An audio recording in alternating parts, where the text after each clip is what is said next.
AITA for not giving an expensive hoodie to a student's mom without proper proof. I work as a teacher at a middle school. It's the last week of school year and we had a field day after lunch on Wednesday. There were outdoor games, activity stations, and indoor games in the gym. So till the end of the day, entire space was cluttered with backpacks and hoodies the kids had left lying around everywhere. After the event, I helped out at the lost and found table. We have a simple rule: if an item isn't labeled with a name, person has to describe it clearly. Color, brand, size, what's in the pocket, any detail. At the end of the day, someone brought a navy hoodie from an expensive brand to the table. There was no name on the tag, but inside the packet was a floated schedule with initials and a small robotics club sticker. About 10 minutes later, the student's mom came over and said it was her son's hoodie. I asked her to describe it.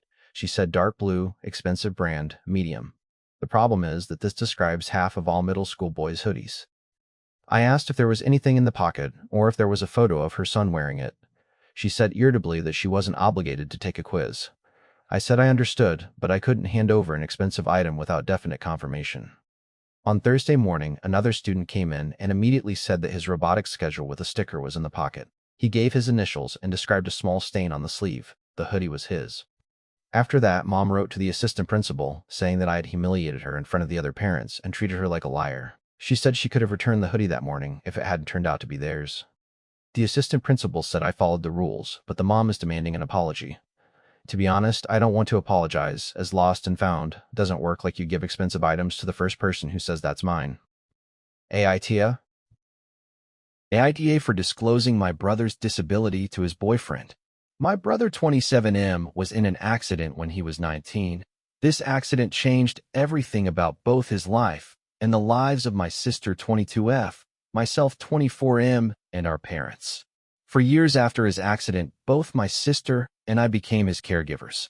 Years have passed, and my brother has mostly recovered to the point where he can live on his own and function almost like anybody else.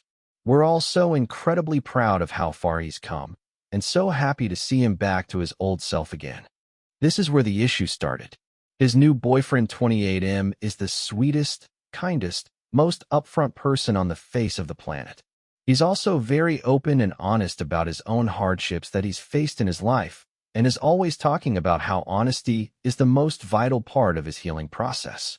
When my brother first started seeing him, I figured that he would have already told him about his disability, and yet 3 months later when I officially met his new boyfriend, it became blazingly obvious to both my sister and I that he never told his boyfriend. I wanted to talk to his boyfriend right away, but my sister told me not to, that I should let my brother tell his boyfriend in time. That time never seemed to come. Almost a year later, I went to help my brother move into his boyfriend's apartment, and there was no thought or care towards making things accessible for him. And the things his boyfriend was asking him to do was simply things that my sister and I knew weren't possible, all things considered. My brother brushed it all off and delegated those tasks to me or my sister. When my brother and sister left the apartment, I took the opportunity to explain everything to his boyfriend. His boyfriend had told me that he was very aware of his disability, but what he knew only scratched the surface. I explained what things my brother might need help with even though he'd never asked for it, and I figured it was over. A week ago, my brother called me, cussing me out for going behind his back and sharing those details with his boyfriend. I thought I was helping him, figured it was too much for him to explain on his own, and I'd rather sleep at night knowing that the man in bed next to my brother knew how to help him wholly. My brother insisted that it wasn't my story to tell, and I get that to an extent, but the story did need to be told. So AITA? Edit. For added context, yes, there is an aspect of danger and safety that comes into play. If I didn't think it may save his life one day, I wouldn't have told. There is an aspect of his disability that would be almost impossible to hide from a stranger, let alone his partner. So that very visible aspect was the part that his boyfriend knew about. My brother has never been ashamed of his disability. That's why I found it so strange that he had kept so much of it hidden from his boyfriend. My dad is dating a girl my age, 20F, and my mum has cancer. My parents were married for over 20 years. They recently divorced after my mum was diagnosed with cancer. I noticed my father began to slowly distance himself from me and my 3 sisters and assumed it was because of the divorce and my mother's deteriorating health. I found out he's dating a girl my age, a 20-year-old. I feel physically sick. I am so disappointed, confused, and shocked that someone I once respected, loved, and looked up to was willing to trade my mother in her.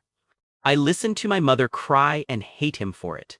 While she's dying, he's out here living his best life with his new, younger, hotter girl. I feel like my views on love and marriage are all messed up and that men seem to trade their wives in after a certain age for a younger, prettier, skinnier woman. Fewer women are getting married and having kids now, and I understand why.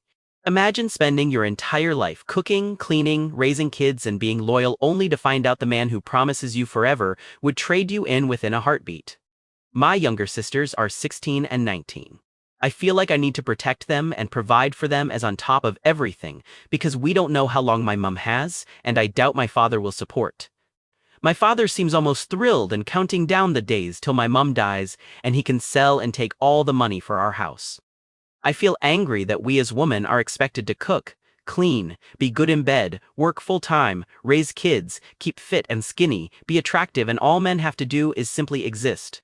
I am so angry and sad and I feel helpless. My wife, 27F, is furious that I, 29M, skipped the dinner she planned with my brother, 28M, who I don't talk to, and his girlfriend. I, 29M, have never gotten along with my brother, 28M, and at 18 I stopped most contact with him except for Christmas and family weddings, funerals, etc. But even so, I keep my distance, and he was not invited to mine and my wife's 27F wedding. She has always known the score with me and him, and she has been supportive of that until she pulled this stunt. It annoyed me, and I told her as much. We talked about it. She told me she felt it was the right thing to do, and I told her it wasn't something I was willing to do. I made it clear I would not come to dinner when they were over, and she expected me to show up anyway because she planned it and would be embarrassed. Now she's furious with me for not showing up. She told me my brother's girlfriend was very uncomfortable and awkward about the whole thing, and she felt like it was on her. My wife was the one who explained, "We don't get along at all and avoid each other most of the year."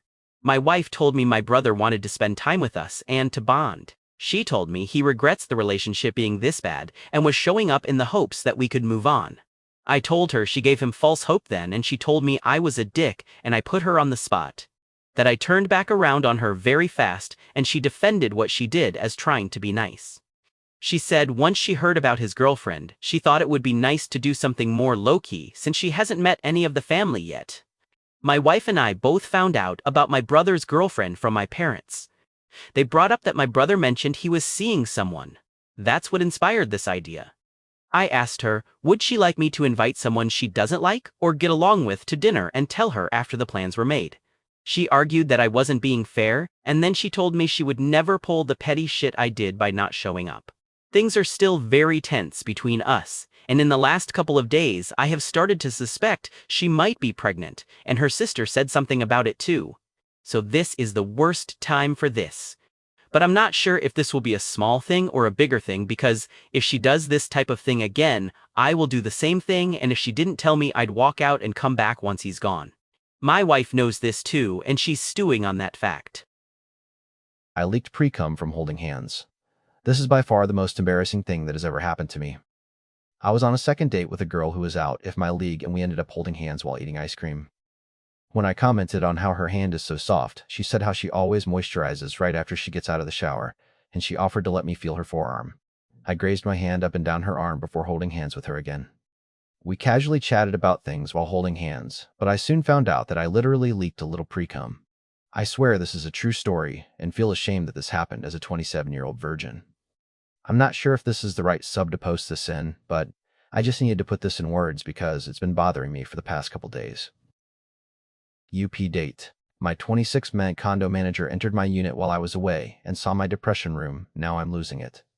About a week ago, I posted sharing my panic when my condo manager and an HVAC tech had to enter my unit for emergency maintenance while I was at work, and how distressed I was at the state of my place. For context, there were no biohazards, pests, nothing like that. But there was takeout containers and mist junk lying around.